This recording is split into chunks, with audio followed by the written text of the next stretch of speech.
Okay, Ray, thank you. And good afternoon, everyone. I'm Barbara Lane, the president of the OLLI board, and I want to welcome you to our Summer One Community Open House. In just a few minutes, some of our amazing lecturers will let us know what they have in store for us for our Summer One semester, which runs for 4 weeks from Tuesday, May 31st through Monday, June 27th. But before they do, I just want to say a few words to those of you who may be new to OLLI or are thinking of becoming OLLI members. I always like to make the point that when you join OLLI, you're not simply joining an organization. You're becoming a member of a community of lifelong learners. That community is fueled by dedicated volunteer members who participate in well over a dozen committees. It's the energy, creativity, and lifetime's worth of experience that each of us brings to our OLLI that make it the vibrant community it's become. So I encourage you to seriously consider volunteering for OLLI. You can obtain a list of our committees by going to our website or contacting the OLLI office. If you'd like to volunteer, but you're not sure which committee might be right for you, the office can get you in touch with Shelley Sturman, our volunteer coordinator. Shelley is a longtime OLLI member, a former OLLI board member, co-chair of both our arts curriculum and art show committees. She's also my co-chair for our annual OLLI Leadership Academy. Shelley knows everything there is to know about OLLI. It's a wonderful way to contribute to the continued growth and success of our wonderful community. It's also a great way to get to know your fellow OLLI members and really start to feel like a member of the community. I can tell you from personal experience that I've met some wonderful friends over the years, so please consider getting involved with OLLI. Berkshire OLLI does truly need all of us. And while I'm discussing volunteering, I have to thank our OLLI lecturers and all the members of our 5 curriculum committees, all of whom are volunteers that provide all of us with outstanding content, semester after semester, year after year. Without them, there simply is no OLLI. Before I turn it over to OLLI's amazing administrative assistant, Judith Weiner, who will be introducing our Summer One lecturers, I just want to say a few words. As many of you know, our longtime executive director, Megan Wilden, left toward the end of March, and our new executive director, Carol Morton, will be starting in mid-June. That leaves us down to a staff of 2, Judith and Ray Langsdale. Judith is herself new to her position, and both she and Ray are doing an outstanding job keeping us moving forward during this transition. There's no such thing as a slow time at Berkshire OLLI, and we're just so grateful for what they're doing for all of us. And now I will turn it over to Judith, who will introduce our Summer One lecturers. Judith? Thank you, Barbara. My name is Judith Weiner, and I am the administrative assistant here at OLLI at BCC, and I'll be introducing our teachers and classes. Questions for our presenters can be put in the chat window, and we will answer them at the end of all the presentations. For full course descriptions, you can look at our website, www.berkshireolli.org, and all the information and how to register is all on our website. First up today, we have John Trainor, who is teaching Mitch Albom's Tuesdays with Morrie. This class takes place on Tuesdays at 11:30 in person at BCC, weekly starting on March 31st. Thank John.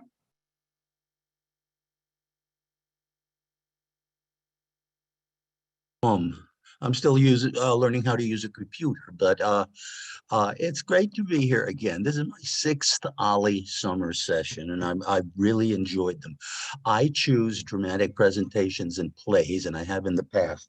And just to give you, and I also choose things that my wife thinks are very depressing, but I think they are quite life-affirming. I have done Spoon River Anthology, mostly taking the people who regret their lives.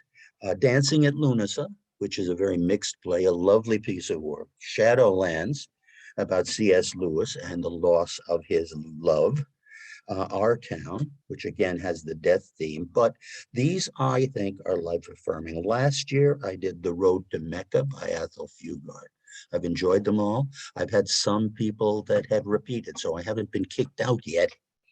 I chose Tuesdays with Morrie because I directed it once and I enjoyed the play, and I'm hoping that I get a chance to have the two actors who were in the play come to one of our sessions, probably our last session, and to read from the play. It's a tearjerker, and it's got a number of different themes in a way.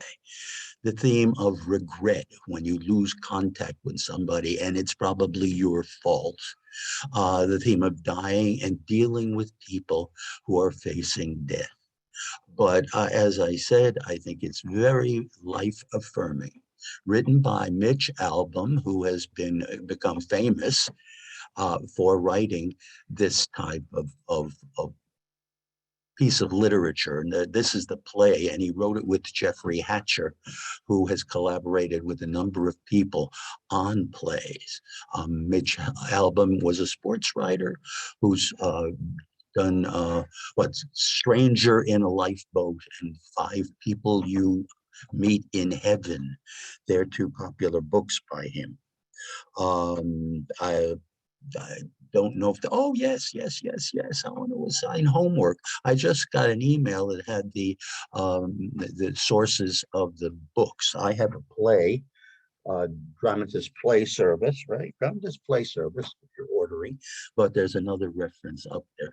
What I would like people to do before the first session is to read the play, and if you've got time, write a positive review and a negative review. What did you like about it as a critic in terms of its presentation, characterization, that kind of stuff, and what might have been done better? What were the weaknesses? And we'll take off from there. We'll do some reading, and as I said, I'd love to get the actors here. They're both in town and available as far as I know. I'll check on the dates and we'll let people know. You got my email is up on top, so I guess people can reach me. I guess that's it for right now. Thank you very much. Thank you, John. Next, we have Science, Sex, and the Secrets of the Universe with Philip Petrukas and Barbara Waldinger. This class will take place both in person and on Zoom using a hybrid model at 1:30 on Tuesdays. They are unable to join us today, so we will be sharing a video that they sent us. Ray?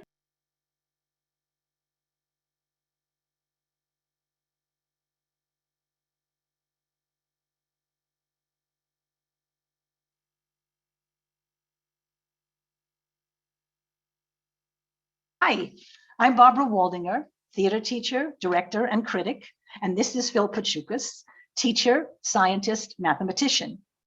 Our course, given in June, is called Science, Sex, and Secrets of the Universe, 3 prize-winning plays.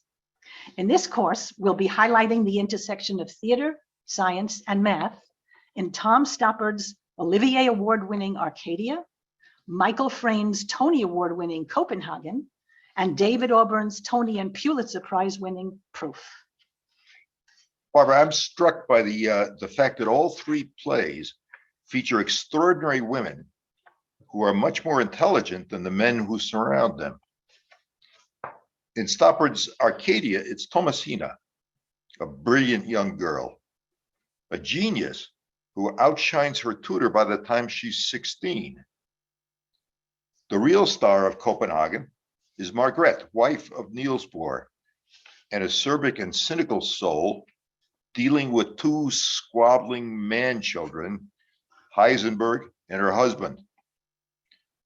Of course, the Bohrs were real people, and it's possible that the historical Margaret was not as sharp-tongued as the Margaret of the play, but she was certainly an extraordinary woman. Not trained in science, she nevertheless successfully rewrote her husband's papers before publication to make them intelligible. Finally, Proof stars a young woman, a genius like Thomasina, who has proved an extraordinary mathematical theorem. But none of the men around her can believe it. They're convinced the proof must have been the work of her father. Of the three plays, my favorite is Arcadia. It's laugh out loud funny, rich with intellectual slapstick, and a masterclass in the art of the sly insult. My job in this course will be to make the science and math in the three plays both intelligible and entertaining. I wish I were Tom Stoppard. It would be so much easier. And I wish I were Thomasina. What strikes me is the way each of the playwrights uses the tools of theater to give auditory and visual life to scientific and mathematical formulas for an audience who, for the most part, may not know much about any of it. In each play, time becomes fluid, mixing the present and the past. Historians and scientists in Arcadia look back from the late 20th century to the early 19th century, trying to figure out what the characters were up to. In Copenhagen, dead physicists come back in order to determine who was developing an atomic bomb in 1941, when the German paid a visit to the Danish Jew and his wife. And in Proof, a recently deceased mathematician talks with his daughter, who may have inherited his ability, but also his madness. No scientific or mathematical knowledge is required. Hope to see you in person every Tuesday afternoon in June at BCC room G12, which is right off the cafeteria, from 1:30 to 3 o'clock. See you then.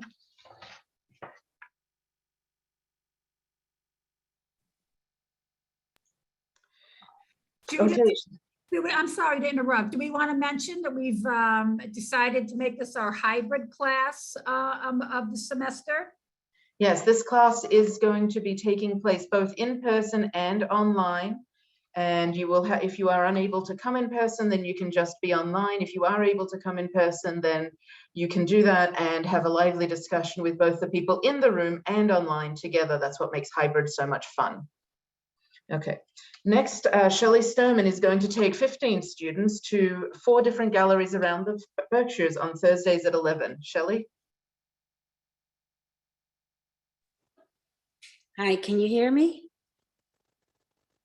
Am I unmuted? We can hear you. Okay, good. So there are 4 consecutive visits.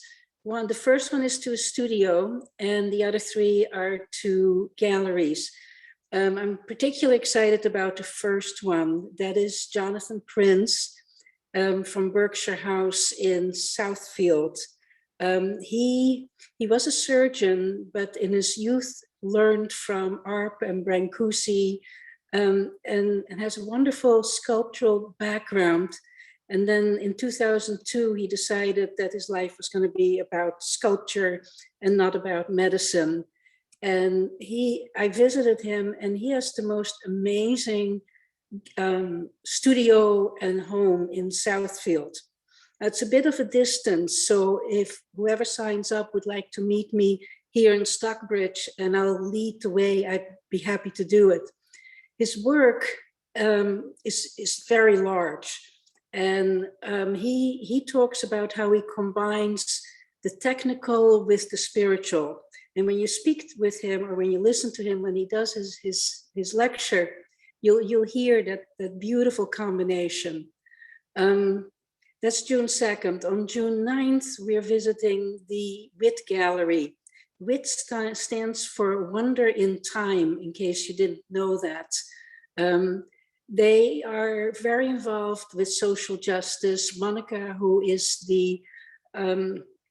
runs the gallery, Linda Stroud owns the gallery, but she lives currently in Florida.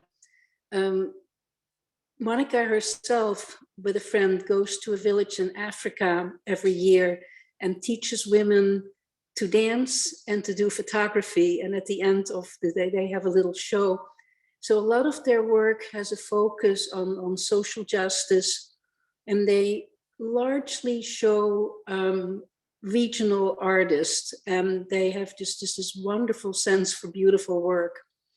On June 16, we are going to Lauren Clark Gallery. Lauren herself is an artist. She does this kind of Florentine paper marbling that she teaches as well. And she also has about 40 artists, regional as well as international. On June 23rd, we'll be going to Farron Contemporary. That's located in Mass Mocha in North Adams. Leslie specializes in mid-20th century ceramic art. And she has this beautiful collection of ceramics. And she also represents Sergei Isupov. And he is a brilliant contemporary Russian ceramic sculptor that I've been following for years. I can't afford him, but his work is gorgeous. And if you want to look it up on the internet, it's Sergei Isupov, and he's certainly worth seeing. His art is just amazing. So I look forward to seeing you. I will make sure that everybody has directions to the various galleries and can get in touch with me. And I look forward to seeing you. Thank you, Shelley. The next we have Jerry Chaplin, who is teaching about the poetry of animals. And she is, unfortunately, is having some technical difficulty. So I will be reading the course description for you. Even the smallest of animals can play an enormous role in our lives. Why are they important? Why do we love or hate them? Using poetry, we will look at what we learn from pets and animals in the field, savanna and other natural habitats. We will read and discuss a wide variety of poems and received prompts for writing our own prose or poetry. No experience necessary, just come and allow your imagination free rein. Jerry also wrote in the chat that we are going to be not a literary analysis of poems, just enjoying the meaning and what we can get from poems, writing prompts for some writing, poetry, or prose. She's also going to be reading from her book tomorrow night, the chat that everyone can see, on the 6th at 7 p.m., 175 Wendell Avenue in Pittsfield. And I'm just going down the chat because she wrote something else that I would like to read out. Students should bring in photos of animals they have lost or still have, animals that they like or dislike, and they'll be used in the writing. So thank you, Jerry, for providing us with that. Jerry's class, I should say, is out on Tuesdays at 3:30 in person at BCC. Anne Berman is up next to talk about her class on Wednesday mornings, which is taking place on Zoom. It is about William Shakespeare's Much Ado About Nothing. Thank you, Judith. Shakespeare's Much Ado About Nothing is best known for Beatrice and Benedict, the sparring lovers who are loath to admit their attraction for each other. And it does feature wonderful, sparkling banter and one of Shakespeare's best matched couples. But it also explores the conflicts that arise between bromance and romance as the women in the play work to find secure relationships with the men in a world that gives male bonding paramount value. The main male characters have just returned from war, and now what will they do? Shakespeare's genius is being able to take a theme or situation and play it out in a variety of ways. So what soldiers do when they're not fighting figures in Richard III and Othello, but in Much Ado, it has a much happier ending and it's much more fun. During the 4 online sessions, we'll work through the text, consider what choices Shakespeare made as he wrote it, and consider what choices directors make when they stage it. We'll be able to consider the priorities of Kelly Galvin, who'll be directing the upcoming Shakespeare and Company production, including whether and how truth triumphs over deceit, and how communities come together to connect, reconnect, and celebrate. I'll also provide some background on Shakespeare's life and times, as well as on theatrical practices in the early modern era. The 4 online sessions will cover the entire play, but if people are local and choose to, there will also be a free talk in person at Shakespeare and Company in Lenox on June 17th, featuring Kelly Galvin being interviewed by me, as well as the opportunity at your choice and expense to see a performance at Shakespeare and Company in person. I hope that you'll join me for a romp through and a deep dive into Much Ado About Nothing. If you are interested, I hope that you'll read Act 1 before the first class, and I use the Folger paperback edition, which seems to have just about the right amount of supplementary information for us all to use. Thank you. Thank you, Anne. That sounds great. Today's headlines is an ongoing discussion-based class, a very lively group that is on Zoom, and it is led by Len Tabbs. He's this coming session is going to be on Wednesdays at 11:30. Next, we have Andy Poker, who will be teaching a new class called Recreation Mathematics online on Wednesdays afternoons. I will let him explain. Andy?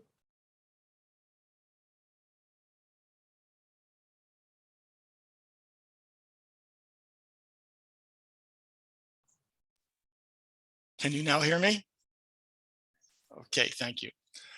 I'm Andy. I'm a former math teacher. That was my first job out of high school, college, into high school. From there, I went into multiple different positions in companies around the country. But now in my retirement, I've returned back to trying to be a teacher again in terms of being a substitute teacher and tutor. And all during that time, I've been a lifelong puzzler. Slide. Next slide, please. Okay. Why take this course? First is experience timeless beauty. All three words are important. The experience means you can't just sit and watch. I'm expecting or hoping to present enough material that at all levels, both a beginner, intermediate, and advanced, there's places that you can go. My content is sourced by web addresses, as well as multiple extensions. If you like any one of the topics, there's areas that you can go and read on yourself. Timeless. Mathematical content is timeless. It will outlast languages. It will outlast political structures. It will last until the end of time because the relationships are permanent forever. And there's beauty. And I guess beauty is up to the receiver. What I find beautiful, you may not, but I'm hoping I find enough topics with enough interest that you will find beauty throughout the content. Also, to keep your mind challenged. As I get older, I get a little slower. You can tell by my pauses. But if you continue to challenge your mind, you can keep it as sharp as you are capable. Broaden your horizons. There are those who loved math and continued and followed it into engineering and the sciences, and those who couldn't stand it. The information provided is at, as I said, at all levels. I try to provide content that would be interesting to complete beginners, as well as challenges for those who are more advanced, and above all, to have fun. Slide, please. Slide, please. Okay, I'll give you a brief outline and wing through it. I'm not expecting to go into any content here. The first set of 4 sessions is pretty much focused on numbers. If I'm successful and you like it, I can do another 4 sessions on more geometric and picture-oriented and shape-oriented topics. But these 4 sessions are very much about numbers. How do we use them? What kind of numbers are there? What's important about 0? What we can do about some large numbers that we can't even basically comprehend, but we can actually use and come to some conclusions on. And then talk about infinity and some of the contradictions that it provides. Slide. To actually understand and make a logical argument, there are 3 kinds of most common mathematical arguments. One is called arguing by contradiction. It's a little confusing. You assume what you want is false, show that, assume what you want, assume the opposite of what you want, show that it is false. And from there, come up with a contradiction. And therefore, what you want to show is true. Kind of backwards, but it actually works. Primes are the building blocks of the numbering system, and talk a little bit, just a tip of the iceberg about primes. And they get into the Fibonacci numbers, which are an ancient number sequence that occurs in nature, art, and architecture very frequently. Next. Session 3 moves on to induction. Here we assume something is true and then show the next number is true, and then it has to be true for all numbers. Again, a lot of people don't like it, but it actually is a valid thinking thought process. And then more about Fibonacci's, its characteristics, its patterns, talk about the golden ratio, and show how all this shows up in art and architecture. Next. And then deduction. This is the one that most of us are familiar with from high school geometry in particular, but it's actually a lot more than that. Go into some of very basic introductory logical concepts, and then talk about the Pythagorean relationships. Almost everybody who's had high school geometry knows a squared plus b squared equals c squared, but there's a lot more to know about those relationships and their geometry behind it. The class will be structured such that there'll be a warm-up at the beginning of the session as people kind of collect themselves, kind of a challenging, something just to pass the time while you're waiting for other people. Here's one, just a typical example. How many triangles can you find? And there's a lot more than 12. Next. Next slide, okay. Then followed by a joke, which is my math humor, and a quote, something to make you think a little bit. I don't know if you remember what a prime number is, but a prime number is a number that's only divisible by 1 in itself. 7 is prime, 8 isn't, because it's 2 times 4. My friend and I stole a huge prime number. After returning home, he said to me, how the hell are we going to divide it? Now that's a math joke, a little corny, but I like it. Quote, here's a typical quote. Mathematics knows no races or geographic boundaries. For mathematics, the cultural world is one country. A very nice thought, at least for me. Next. In the body, as I said before, I source all my content. I provide further reading suggestions. I have very few assignments, but there are a couple, either to reinforce some significant concept of the session or as a preparation of thought for the next session. And then there are a lot of challenges at all levels of all types. And there's detailed notes posted in advance. I basically give you a script. Then there's the closure, followed by some of my favorite puzzles and games. And also on a separate file, there'll be solutions posted, which is only for those who really have given up. Next. Here are some sample puzzles. Say you have 31 dominoes, and you have exactly the same size of 2 adjacent squares on a chessboard. Can you place these dominoes on a chessboard with each one covering exactly 2 squares so that the diagonally opposite corners are uncovered, and why? It could be thought of as an extremely hard problem, but with the right insight, it's trivial. Those are the kinds of problems that I like. The next one is, some stepping stones cross a small river. You are on one of these stones and you want to get back to shore. You can either step on the next stone or hop over one stone to land on the next closest to shore.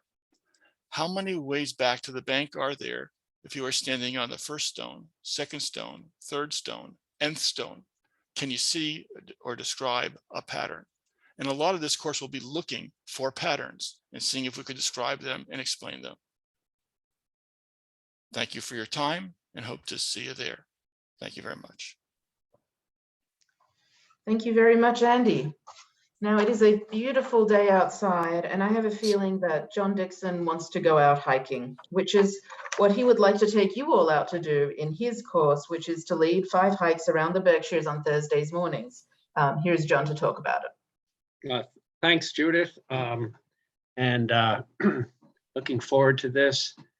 Maybe just as a follow-up to Andy was talking about stones, I promise we won't be crossing over streams, hopping on stones, but we'll only do that mathematically with Andy. I'm impressed with all the classes being offered. I honestly don't know which ones I'm going to be able to take or how I'm going to be able to decide. Anyway, my own I thought I would combine two areas of my of interest, but I would even go so far as saying two loves, is hiking and Melville. I'm a volunteer at the Melville House, Arrowhead, and have been for about 8 years. And I've been obsessively chasing Melville as much as Ahab chased the white whale. And one of the things that I remember learning about Melville was when he moved here in 1850, he came up here with a bunch of literary people for a short visit, one of whom was his editor. And his editor said, Melville knows every rock and bush around here. He hiked all around Berkshire County. He took friends and family on trips to the Berkshire County of the 1850s. And so that's what I would like to do, is go on some of these hikes that he took in Berkshire County and talk about him in these hikes. But also, I'm a hiker, and so I just like to get the exercise and get out. I'm not a naturalist, so people who are interested in flora and fauna, sorry, I don't have that expertise. I like looking at it, but I don't know much about it. Anyway, what the hiking in the Berkshires starts off at Arrowhead, the House Museum, and hiking around his walking around his property. We then move to Balance Rock, which plays a role in the book that he wrote immediately after Moby Dick, called Pierre, and people will know, who know French will know that Pierre is French for rock. And so that you see Balance Rock in that. Icy Glen is next in Stockbridge, and this is a place he went to on the day he met Nathaniel Hawthorne. After climbing Monument Mountain with Hawthorne, they went back to dinner at David Dudley Field's house, and then headed over to Icy Glen. And so I thought I'd walk through that area with people. And then finally, some of his scandalous adventures were up on Mount Greylock. And there's a short hike on the top of Mount Greylock. I'm not suggesting that we are going to hike up the mountain.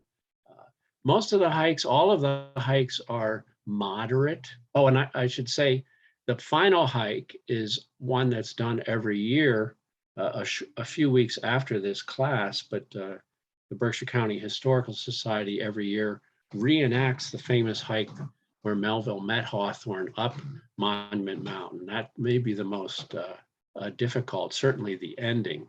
And I'm trying to make these easy to moderate in stress. An hour and a half to 2 hours, sometimes even an hour. But we'll talk about Melville. We'll read some of the things that Melville wrote about these places, and read some of the things that other people wrote about Melville in these places as we go along. So that's the idea of the class, as Judith was saying, to get out in the nice sunshine. I'm a Charlie Brown hiker. I hike in the rain too, but I won't make anybody else hike in the rain. So anyway, looking forward to this, and that's all I have to offer. Thank you. Thanks, John. Sounds like a lot of fun. Next, we have Peter Blom to talk, who's missing his partner, Tony Siegel, and they like to talk about science Thursday afternoons at 2 on Zoom. Peter? Hi, everyone. Yeah, I co-teach the class. I really co-moderate it with Tony.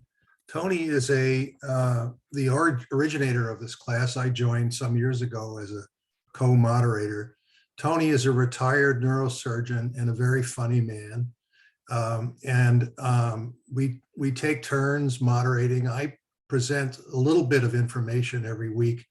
The primary thing that we talk about is whatever's in the science section of the New York Times on Tuesday.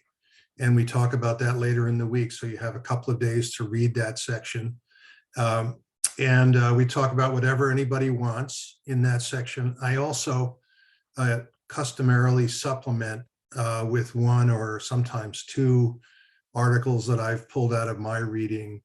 I'm a kind of a physics buff, so there's some physics in there, but I try not to make it just physics.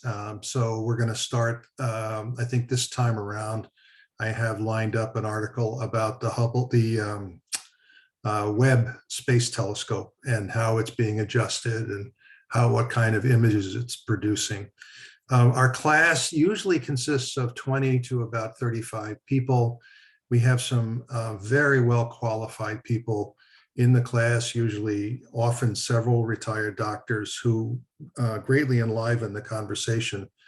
And really the best part of the class is what the classmates bring to the discussions. Tony and I moderate, but we don't present very much. But we find that the class is very gratifying, at least I do, because of the knowledge that some of our participants bring to it. And we have a lot of fun too. The conversation goes wherever people want it to go. And there have been times when we've had long discussions about dogs, which seem to be something that people relate to. If there's a story in the Times about dogs, it's sure to take up a half an hour or so. Anyway, we have a good time. We learn some science. We meet some interesting and informed people, and hope you can join us. Thank you, Peter. Next, we have Vivian Orlovsky has been working with a dedicated committee to bring classes and lectures about the Indigenous peoples in our area. Much of this is going to take place in the end of summer, early fall, but she'll be teaching a class called Honoring Our Indigenous Heritage, Native Peoples, Plants and Pollinators on Friday afternoons and on Zoom, and I think it's going to be fascinating. Here she is to talk about it. Thank you, Judith, and many thanks to you, Ray, and the whole OLLI team, and to OLLI members, Kate Kidd and Michael Wilcox, who have offered such vital guidance in developing this course. It's my first with OLLI. As we face contemporary crises ranging from climate disruption and pollinator extinction, what can we learn from the experience of Indigenous people who lived and thrived here for thousands of years? Next slide.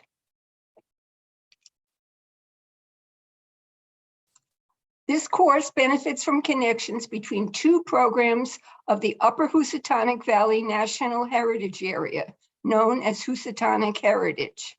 Next slide. One program is Operation Pollination that I direct, and the other is the Native American Heritage Trail developed in collaboration with the Stockbridge-Munsee community. Next slide. Drawing on what we learn, especially specialized insights from our 4 guest speakers, class participants will have the opportunity to help plan interpretation for a self-guided experience at BCC's John Lambert Nature Trail. Next slide. The plants found along the trail will be connected to the native pollinators that help sustain a now endangered but previously regenerative ecosystem when the Indigenous people lived here before colonization. Next slide, please. Dr. Margaret Bruchac will present the first class. She's Associate Professor of Anthropology and Coordinator of Native American and Indigenous Studies at the University of Pennsylvania. Dr. Bruchac is of Abenaki descent and will discuss her research on 19th century Indigenous healers, including her previous living history performances as an Indian doctress at Old Sturbridge Village, as seen in the photo in the slide.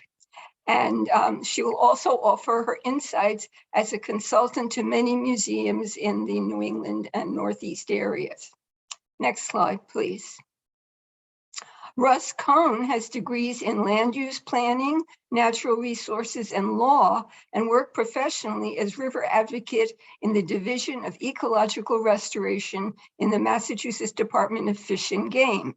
But wild edibles are Russ's avocation, and he's been leading wild edible talks and walks for more than 45 years. And since his retirement, he started an extensive plant nursery of growing currently more than 1,000 plants, representing the 180 plant species that are native to New England. Next slide, please. Misty Cook grew up on the Stockbridge-Munsee Community Reservation in Wisconsin and served as their Director of Education and Cultural Affairs after earning her master's degree. Misty was certified as a tribal medicine woman due to her years of tracing oral histories, fieldwork, and direct experiences with traditional native medicinal plants, as documented in her book, Medicine Generations, which will be the topic of her talk. Next slide, please. Evan Abramson is founder and principal of Landscape Interactions. He holds a Master of Science degree in Ecological Design from the Conway School of Landscape Design and certificates in permaculture and in biodynamic gardening. Evan co-authored the Great Barrington Pollinator Action Plan, on which I work with him.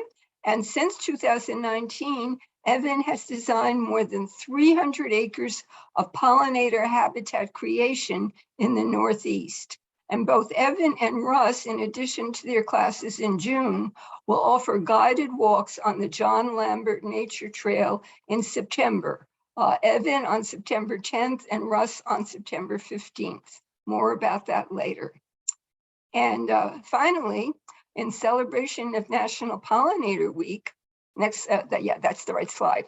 In celebration of National Pollinator Week, OLLI, Housatonic Heritage, and the Massachusetts Pollinator Network are offering free access to Evan's June 24th class on native plant pollinator interactions. Pre-registration is required with the Massachusetts Pollinator Network through Eventbrite. And I think Ray has been kind enough to insert the link in the chat for where you can register directly with Eventbrite if you're interested in just that class. But I invite you to consider enrolling in the full 4-week course, and if not, just joining us for the National Pollinator Week celebration. Thank you. Thank you, Vivian, and for all of the hard work I know you've put into putting this together. And lastly, we have Laura Dankner speaking about her class, Music in Art at the Clark, which has 3 sessions on Zoom and 1 session in person at the Clark on Friday mornings. And she's unable to join us, so she has sent us a video to share with you.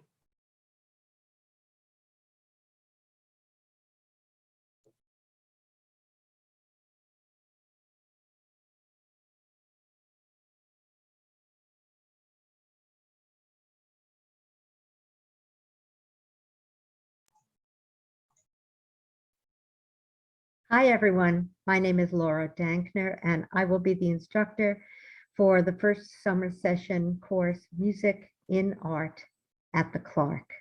Delighted to be offering this to you one more time. It's changed a bit since the last time I offered it, which was last year. And it's going to feature, again, as it did the last time, though, several wonderful examples of art from the Clark Art Institute, along with wonderful examples of music that is related to the art. It's going to be in June. It's going to be every Friday in June. There are going to be 3 Zoom-based sessions. And as you can see, I'm delighted to show you that we're going to have a live and in-person tour at the Clark. I will be offering that, and that will be on the final Friday, the final class of this course. Let me share with you just an example, just a snippet of one of the types of works that we will be seeing and the corresponding music that is going to go along with it. Here's an example of a painting. It's actually a very large painting that's at the Clark, and it features 2 musical instruments, as you can see, and the title, non-surprisingly, of this work by a Belgian artist named Nabez is Musical Group, painted in 1821. You'll notice that this was acquired by the Clark, not one of the original paintings at the Clark, but it was acquired in 1976. And we think it's a scene from outside of Rome. We see the countryside looks like outside, might be outside of Rome. We see what looks like a ruined piece of a statue or a pillar over here. And we see 4 figures, a little girl playing a tambourine and a young man playing a small musical instrument, a string instrument. And this is what this instrument sounds like.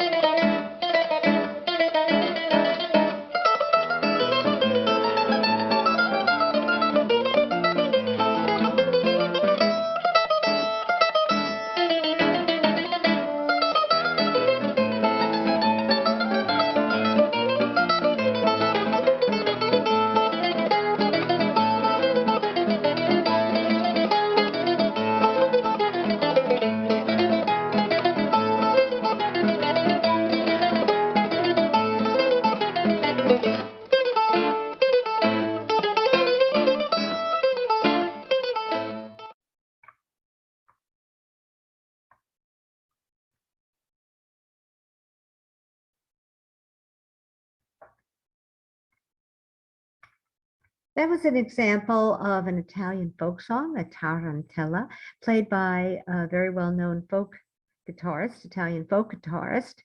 And you'll notice that it wasn't the only instrument in that recording. There was also a guitar. That's not unusual at all because the mandolin generally isn't considered to be a real true chordal instrument. And of course, the guitar is. Mandolin is smaller and has fewer strings than the guitar. So we'll talk more about that piece and more about the mandolin and play another or maybe more than one example of the mandolin in different settings such as classical music. And that's what we'll be doing in this course. We will be running the gamut from music from Renaissance all the way up to music to the golden age of American popular song and American musicals. So it will be a lot of different music examples and a lot of different art. And then, of course, we'll be able to tour and see some of these works that we've been talking about. As I say, I hope you'll join me. And it's been fun to talk to you, even if it has to be long distance via Zoom. Bye-bye now.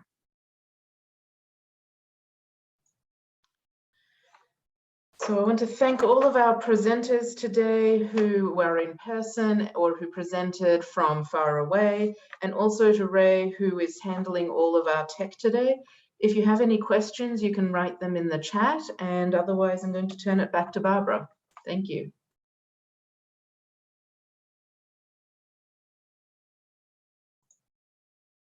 Barbara, you have to unmute. I always do that at least once during every presentation. Again, thank you to all our presenters. You've left us with some wonderful choices. I'm very, very excited about our first summer session. Just wanted to mention a few upcoming events before we close. Next Wednesday, May 11th, we'll be holding our annual meeting of the OLLI membership. It will be held via Zoom beginning at 3:30, not 3 o'clock, at 3:30 next Wednesday. If you're already an OLLI member, you should have received an email reminder with the meeting link. We sent that out yesterday. Dr. Ellen Kennedy, the president of BCC, will be making some opening remarks, as will our new executive director, Carol Allman-Morton. On Thursday, May 26th, our Distinguished Speakers Series speaker will be Professor Yael Bruchac. I think I'm mispronouncing her name. I apologize. She is the assistant professor at Smith College, and she will be speaking via Zoom from 7 to 8:30 p.m. And the title of her lecture is Psychology and the Law, Video Evidence. Then, of course, we have our annual Mona Sherman Memorial Lecture live. We're back live at the Mehawi in Great Barrington on Saturday, May 28th from 5 to 6:30 p.m.